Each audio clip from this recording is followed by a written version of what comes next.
out. I think I'm live right now on Instagram, Facebook, and YouTube. We'll see how this goes.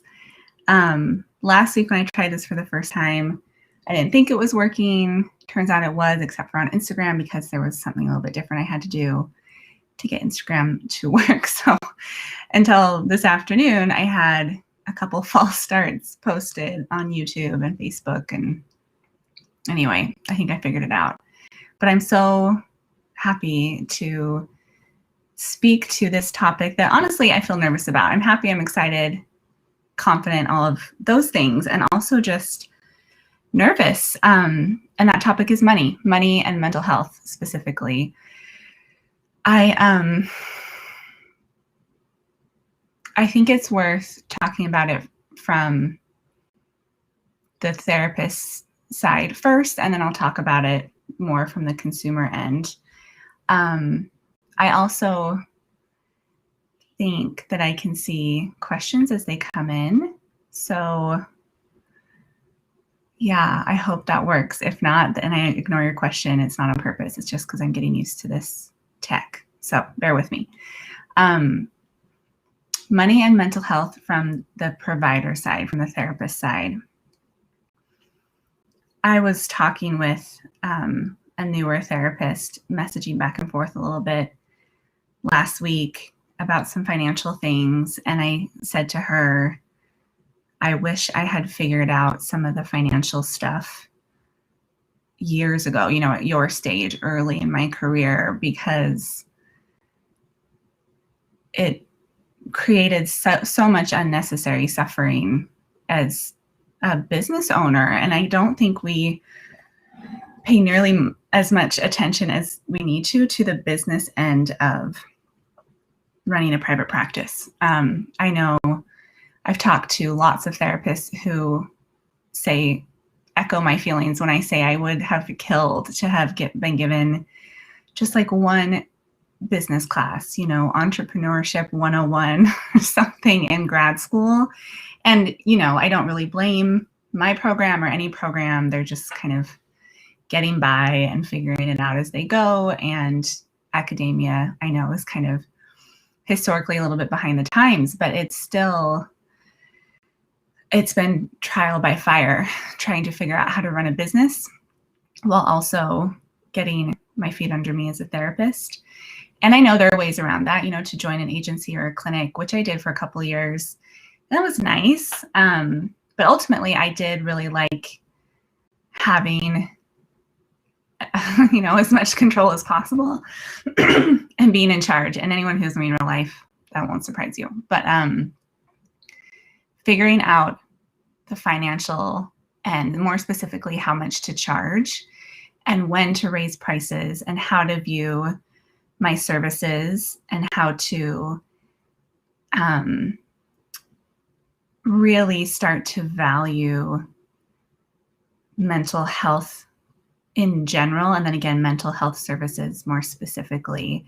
All of that took so much emotional labor, you know, and so much mental work and so much time talking about. And it wasn't until the last like 2-ish years, but certainly the last year and a half, where I've started to really conceptualize what I'm sharing with you now, which is, and I will say this is with the help of a lot of business coaching, specifically with Annie Schuessler, who's the Rebel Therapist. I think she's on all of these platforms that I'm speaking on right now, or a quick Google will help you find her. She's been a really huge part of me understanding this part of my work better. But in short, I have found that if I undercut my prices or provide discounts based in fear or scarcity, 100% of the time that leads to resentment of the work I'm doing and sometimes even the people that I'm working with. And that might be other therapists or supervisors, managers. It might even be clients that I end up feeling resentment toward. And that has happened. And I think you can all understand how detrimental resenting my clients is, right? That is not useful for the therapeutic alliance, the therapy bond that is really, really necessary for a successful treatment. So I'm glad that as soon as I was able to realize that I was feeling resentful toward a client or a situation, I just created change really quickly, like raise the prices or set some other different boundaries as the situations required. And I've realized just over these last few months that, you know, at the micro level, I've had to learn how to value my work and really trust myself to know where to set the prices. But at a more macro level, we as clinicians, we in the field, we as, you know, again, academics or any kind of therapy counselor, even psychiatry, we really, really underestimate the value of our services. And I see that as a byproduct of, at an even bigger level, the macro level, our culture, our society, maybe kind of the developed world at large, we don't value mental health. We are scared to talk about it when it goes wrong. And I think we're scared to spend money on it when we need to.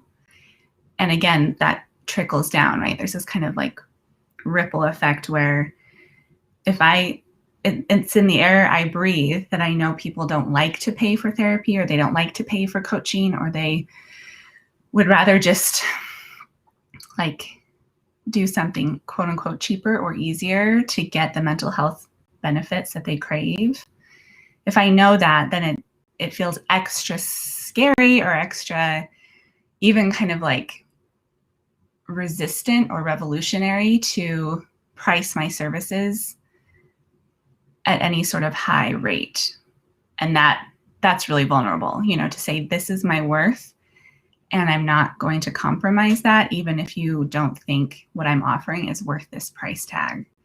So you might hear like the shakiness in my voice. It is really hard sometimes, not all the time, but I have moments where it's really hard and I have to remind myself of not only why I do the work I do, but why I price it the way I do. And so far I'm talking about the way that this benefits me.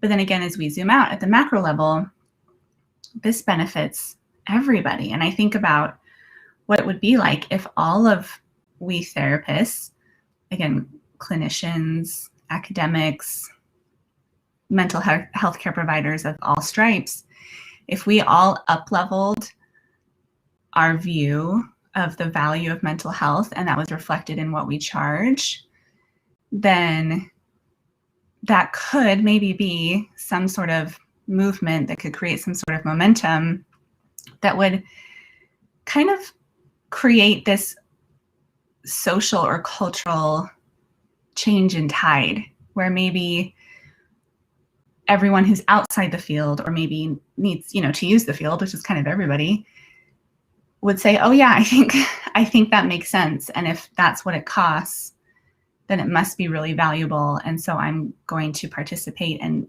pay, or, you know, create a ripple effect movement, like asking insurance to cover more of this, or a longer duration of treatment as needed, or asking for legislation that supports this field much more in terms of the financial resources that it demands. So that, you know, this is where I start to get excited. Like, yeah, I think, you know, if I can do this, and then so many of you who find me online are fellow therapists or new therapists who are interested in coaching or expanding or broadening, and you see how much I cost, and it's this combination of like, congratulations, you know, you're excited for me, you're proud of me, but then also like, I could never do that. The fear kicks in, right? Again, the scarcity or that cultural, societal messaging really kicks in. And I get it. It makes sense to me. When I was first brand new therapist, as a student therapist, I didn't make any money for any clients. And then I graduated and I kept those same clients I had as a student therapist. And I was so scared to tell them that I was going to be charging them $35 an hour. Like, so scared. And most of them stayed on, a couple didn't. But then I slowly would bump up and I was starting to charge like 50 an hour for newer clients. And I remember when I got up to 90 at about 2 years out, I felt like I had really arrived. Like, this is a really good hourly rate. I'm pushing the limits of what feels normal or acceptable for someone with my experience level. And again, it was really scary and hard. And a lot of people were like, oh man, I'm only at 75. Like, you're brave to charge 90. So I really, really get it. And I never take any of that reaction personally, of course. And at the same time, I think it's really worth digging into and exploring. Again, on the therapist side, like what is stopping me? What is holding me back? What am I scared of, or what am I uncertain of? Is it imposter syndrome? Is it scarcity mindset? Do I not think there are enough people or clients out there who can or want to pay that much? It's really good self of the therapist work, which is one of my favorite concepts in training when it comes to therapy. That's worth a good Google if you're interested. Self of the therapist. It's really cool. But let's talk to you about the consumer end. So I've been on both sides of the couch. I've been a client in therapy. I went to a therapist long before I ever thought about becoming a therapist, and then off and on since starting on that path to becoming a therapist. When I first went to therapy, I was young. I was 23. I was in crisis. I was new to navigating my own insurance, as a newlywed with my husband as the provider. I just called the insurance. They said, you get X amount of sessions and here's the therapist that we want to send you to. And looking back now, it's so lucky that it was a good fit, right? Because I had no idea who she was. I didn't have any say. And I think, I could have asserted more or been more assertive, but I just didn't, because I didn't know. I just needed someone to kind of shepherd me through the process. And the people who worked with me from TRICARE, which is the military insurance company provider, they were kind, and really helpful. And also it was really good luck that Becky, who was my therapist, and I just fit together, and it was effective and it worked and it didn't turn me off the whole thing. But they said, I think they gave me 8 sessions, and after that, they weren't going to pay for any more. And I don't even remember how much she charged, but probably under $100 a session. And I was like, oh no, I'm not paying for that. I'll be fine. And right there, I can see, looking back at it now, what is this, 14 years later, I can see so clearly, oh, I just didn't value my well-being, because if they had covered 10 or 12 or 20 sessions, I would have kept going. I would have kept going every single week for as long as I could go for free. But because of the financial cost, it felt like, nope, I don't spend my money on my mental health. And I don't think I could have articulated that consciously at the time. That certainly wasn't the thought going through my head. But that was, again, just kind of the air I was breathing. I think this is very clearly and strongly linked to just the stigma and taboo around mental health struggles in general. So one of the main reasons that I ever even thought about having any sort of public therapy, Instagram or social media presence, or to put myself out there outside the one-on-one setting of a therapy office, one of the main reasons was to destigmatize therapy and to normalize getting mental health treatment. And that is in direct response to just my own specific upbringing, but also in direct response to what I've seen, as a more kind of grown up person who's in the mental health field. And I'm really proud to be a therapist. I like to talk about my work. I love doing the work. I'm here hanging out with you all, just talking about this because it's fun for me. I enjoy it. And it is, from the beginning, it's been so fascinating the just broad range of responses when people find out what I do for a living, right? And it activates something in people. And sometimes it's a whisper like, oh yeah, I saw a therapist for a while, right? Or a really loud, like boastful, oh, I've never needed that. You must see a lot of weirdos, or I don't know how you do it, listening to people's problems all day. And some of that is just a misunderstanding of what it is. But I think it's misunderstood because it's not experienced, because there's shame around attending or quote unquote needing therapy. And especially for men, that's a whole nother topic. I really, really wanted from the very beginning of my online presence, which we're going on like 4 years now, 3.5 years, really wanted to just normalize it by putting a human face to it, talking about my experiences as a therapist and talking about my experiences as a client in therapy. And like I mentioned at the beginning, part of this evolution has been to really dig into the financial relationship, or the financial relationship between mental health and, well, I'll say it this way, the relationship between money and mental health, right? To really look at it from all these different angles. So as a client, as a consumer, I remember even once I was in grad school or, already practicing as a therapist, I would attend therapy and know that it was worth the time and the energy and the money. And also be weighing very heavily the financial piece when deciding how often to go to sessions, whether or not to cancel, whether or not to show up, right? And whether or not to continue treatment. And that to me, like, blows my mind when I look back at it, because if I had kept the same attitude, like, oh no, I only go to therapy that my insurance cover 100%, I would have stayed with really bad fits, because I tried a couple insurance network therapists when I was in grad school. And one of them was like a really bad fit. It would have done so much harm if I had just been like, well, it's free, so I guess I'll go, right? And the other one was like fine, but it would not have been the helpful experience that it was, because I would have felt trapped, right? And I used her for a couple of sessions in kind of crisis management, but I knew like, no, I need a better fit. But I wouldn't have known that or honored that. I wouldn't have really paid attention to that if money was the main concern.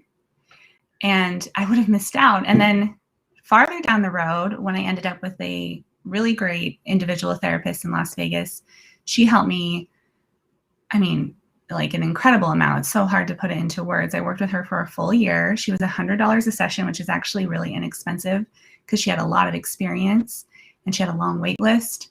When I was working with her, she actually upped her fee by like $20. And I was like, yeah, you need to do that. Like as a fellow therapist, I was like, yes, it's time. And I was happy to pay for it. I knew it was worth it. And yet I also had a lot of difficulty really understanding the value and what I was getting. I knew I was feeling better. I knew it was the right fit. I was happy to be paying out of pocket. I wasn't worried about insurance limits. That was nice to be able to shed that. And I think I have to just acknowledge privilege here, right? Which is, again, kind of a separate conversation. I was able to do all of that.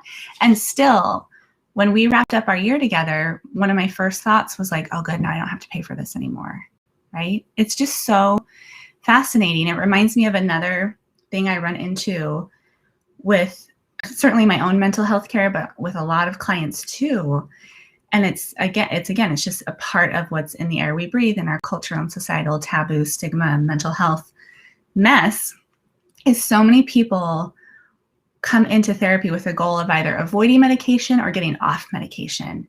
And it's not financial, it's stigma, right? Most people have insurance that covers these pretty like generic antidepressants or anti-anxiety medications. That's mostly what I hear about. And they're paying like a couple dollars a month, but they want to get off of it. And sometimes there's something like really severe physical side effects. So yes, let's find a different solution. But again, much more often than not, it's, I just don't want to be medicated. I don't want to be dependent. I want to be free. I want to do this by myself. I want to be independent. I've had that thought process before. It's why it took me so long to get on antidepressants, even though I had legitimate depressive symptoms for years. I didn't get on antidepressants until 2-ish years ago. And that was only after like a really severe bout of suicidality that just kind of like scared me into really seeing it as a chemical issue. And after that happened, I just decided like, this is what I do now. I am not defining myself as medicated. I am seeing medication as a tool in my toolbox that I use every single night, and that helps me a lot, and that I will protect. I'll protect that tool and own that tool, and talk about it with you all anytime. But a lot of people have a lot of stigma around it, or they see maybe a family member or a friend who uses medication and see the way the rest of their families or social groups view that person, like they're the crazy one, or they're the high maintenance one, or they're the one who is quote unquote medicated. They're really labeled. And so it spooks my clients, and they don't want to be lumped in with that taboo, stigmatized, medicated person, medicated group. Again, I don't blame you if this is how you feel. I don't blame these individuals. It's not about blame, but like if we're going to blame anyone or anything, we need to just blame these systems at play. And when it comes to money, there's my 5-year-old coming home for her play date. When it comes to money, it is really, really, really similar. Like, yeah, I'll go to therapy. I'll pay for it as long as I quote unquote have to, or I won't go to therapy. I won't get a therapist. I won't pay for it until I really, really need to.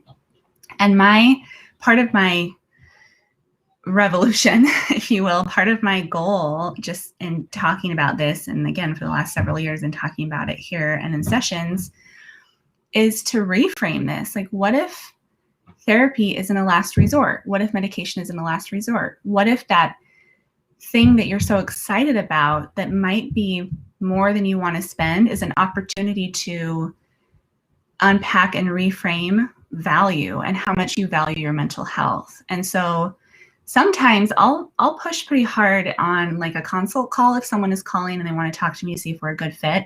And they might say like, I would love to work with you, but I just don't know if I want to spend that much money or if I can quite swing the cost. And I'll say, I get it. Numbers are numbers, right? And at the same time, how much are you spending? Yes, financially, but also emotionally, mentally, in terms of your time. Time is the one resource that is not replenishable. We can replenish our energy when we sleep every night. We can make more money when we go back to work the next day, the next year, the next month. We can even kind of replenish and heal our brains and our cells and our neural pathways. We can heal and grow and kind of start anew in all of those areas. But time, we can't turn back the clock. Maybe someday, but for now we can't. So how are you paying to keep your mental health somewhat manageable with money? Like maybe the gym is your therapy, quote unquote, and you pay $100 a month to go use the gym most days. Or it's like retail therapy, right? And you're spending money on shopping, or you're numbing out with something like food or screen time, TV, and you're paying for subscriptions, Netflix, and extra groceries, or eating out. So even financially, you can't say, I'm not paying for anything and now I have to pay more. It's no, you're already paying something financially, but then you're also paying with the time it takes to suffer unnecessarily, with the energy that it takes to suffer unnecessarily, with the emotions that it takes to suffer unnecessarily. So the value of mental health, we cannot limit it to financial. And I think any of you who have hung out with me here on Instagram for more than like a week understand that mental health is hard to concretely define, and it's really hard to contain, and it's very difficult to predict how you will feel different or how your life will be different when you invest in your mental health. So do you invest financially? Yeah, like therapy costs money. And therapy, we therapists charge for our services and charge for your access to our experience, right? Certainly our lived experience, like I'll give you everything I can as someone who has lived through really severe depressive spells, right? Or who has lived through diet culture nonsense and fat phobia and is recovering and free of body shame, right? Like I'll give you everything I can there. And every other, progressive Mormonism, military spouse, like anything that feels like applies to you, I'll give you that. But I'm not just like a peer in those areas. I am that. And I'm also someone who has paid, tens of thousands of dollars for my master's degree and for trainings. And again, given so much of my own mental, emotional energy to getting good at this, like really good at this. And then also, again, time. Right? I give you this hour or these hours of my week to be with you in your life. And those are hours that I'm not in my life. Right. And I don't think it's endlessly valuable. Like there's a cap to how much money that's worth. And it is worth some money because it's not replenishable. And again, I want to be clear. It's not about, anyone like feeling sorry for me. I love this work. It's fulfilling and it's fun. And also there's that time piece that cannot be overstated. What it's like to have someone with you side by side as you navigate hard things or come out of hard things or go through big transitions. All of that is just, it's really, really powerful. And again, this is where I wish I could kind of like fast forward for you if we go now to 6 months from now, and you can see what it's like to have had a licensed therapist with you in your corner, navigating so much day in and day out. It's really, really powerful. So you're probably putting it together that this question or this live topic came up because as I'm booking my 12-week coaching packages that start the second week of August and go through into the beginning of November, as I've been booking these last couple of weeks, money is the number one concern. The financial investment is what has people hesitate. So many of you see the value and see like, oh yeah, it'd be awesome to talk to Caitlin every day in Marco Polo and have these sessions and use her True Self-Care Toolbox and get like a fun package in the mail and do almost like a book club, like we read books together throughout the 12 weeks. That would be so cool. But there's this money, right? There's this cost. And if I could help any of you with any one thing, the last thing I want to do is like trick you into buying this package. No, it's about letting yourself invest in something that you crave, that you feel wholly drawn to from your core. And if it's with me, then do it. If it's with another therapist, go do that. If it's a different program or coaching something, please go do that, right? Again, my overall goal is to destigmatize and legitimize and demystify mental health care as a whole. I don't want all the clients. I can't do that, right? But I do want the ones that are right fit for me. And if my program, this 12-week coaching package, it excites you, then maybe it's a good opportunity.